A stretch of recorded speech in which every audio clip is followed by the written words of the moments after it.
नागपूरहून एक मोठी बातमी येते आहे। नितीन गडकरी यांच्या जल्लोषाला आता सुरुवात झालेली आहे। नितीन गडकरी आपल्या कार्यकर्त्यांसोबत सध्या दिसतायत। शपथविधी नितीन गडकरी आता कार्यकर्त्यांमध्ये सहभागी झालेले आहेत आणि त्यांचा विजय मोठ्या जल्लोषात साजरा केला जातोय। गडकरी यांच्या विजयोत्सवाची दृश्य आपण बघतोय। विशेष म्हणजे नितीन गडकरी हे सहकुटुंब या विजयोत्सवामध्ये सहभागी झालेले आहेत। गडकरी यांच्यासाठी हा मोठा विजय, सलग तिसऱ्यांदा नितीन गडकरी यांनी हा विजय संपादित केलेला आहे। आणि त्यानंतर जो विजयोत्सव आपल्याला नागपूरमध्ये बघायला मिळतो त्याची दृश्य आहेत। अनेक कार्यकर्ते या ठिकाणी उपस्थित आहेत। नितीन गडकरी यांचं अभिनंदन केलं जात आहे। अभिनंदन स्वीकारताना, अभिवादन करताना नितीन गडकरी आपल्याला या दृश्यांमध्ये बघायला मिळतात। आणि विशेष म्हणजे सहकुटुंब नितीन गडकरी कार्यकर्त्यांचं हे प्रेम स्वीकारताना आपल्याला बघायला मिळतात। लाईव्ह दृश्य आपण बघतोय गडकरींच्या या विजयोत्सवाची। नागपूरमध्ये नितीन गडकरी यांनी विजयाची हॅट्रिक केलेली आहे। 2014, 2019 आणि आता 2024च्या निवडणुकीमध्ये सुद्धा नितीन गडकरी यांनी विजय मिळवलेला आहे।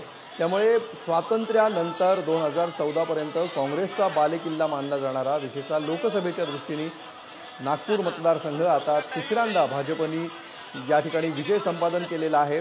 आणि नितीन गडकरी यांचा करिश्मा हा केवळ नागपूरमध्ये एका विशिष्ट भागावर नाही तर संपूर्ण परिसरात आणि सर्व जाती धर्मांच्या पलीकडे नितीन गडकरींना मानणारा एक वर्ग आहे।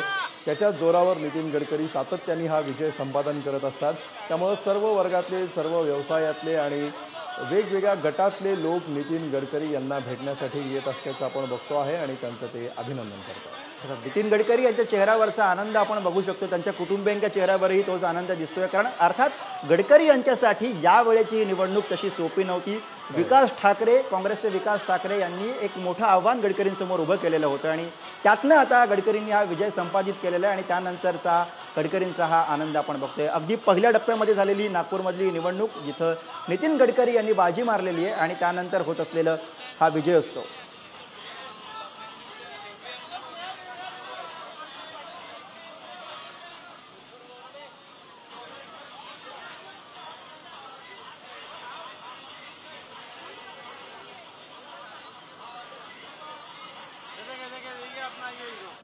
केंद्रीय मंत्री नितीन गडकरी तिसऱ्यांदा विजय झालेले आहेत। आपल्यासोबत आहेत कांचनताई गडकरी। कांचनताई, काय सांगाल, पहिल्या भावना काय आहेत तुमच्या, काय प्रतिक्रिया आहे?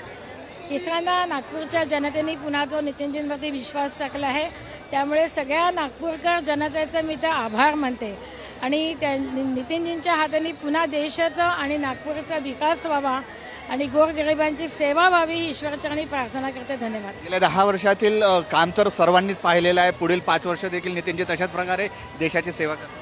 हो, तशीच देशाची सेवा करतील, गोरगरिबांची सेवा करतील। त्यांच्या हाताने हे काम पुन्हा व्हावं एवढंच आम्हाला सगळ्यांना वाटतं। कुटुंब म्हणून, फॅमिली म्हणून तुम्ही निवडणुकीत पूर्ण प्रचारात तुम्ही होते? हो, आम्ही पूर्ण कुटुंबच माननीय नितीनजींच्या प्रचारासाठी निघालो होतो आणि सगळ्यांनी अतिशय मेहनत त्यावेळेला लोकसभेच्या निवडणुकीसाठी केली आणि त्याचं फळ मला असं वाटतं आज आपण सगळे बघतोय। धन्यवाद। धन्यवाद। कॅमेरामन मंगेश अस्तासह जितेंद्र शिंगाडे, पुढारी न्यूज, नागपूर। नितीन गडकरी यांनी नागपूरमधनं विजय मिळवलेला आहे आणि त्यानंतर अर्थातच कार्यकर्त्यांकडनं त्यांचं अभिनंदन केलं जात आहे। विजयाचा उत्सव नागपूरमध्ये साजरा केला जातोय त्याची दृश्य आपण बघितली।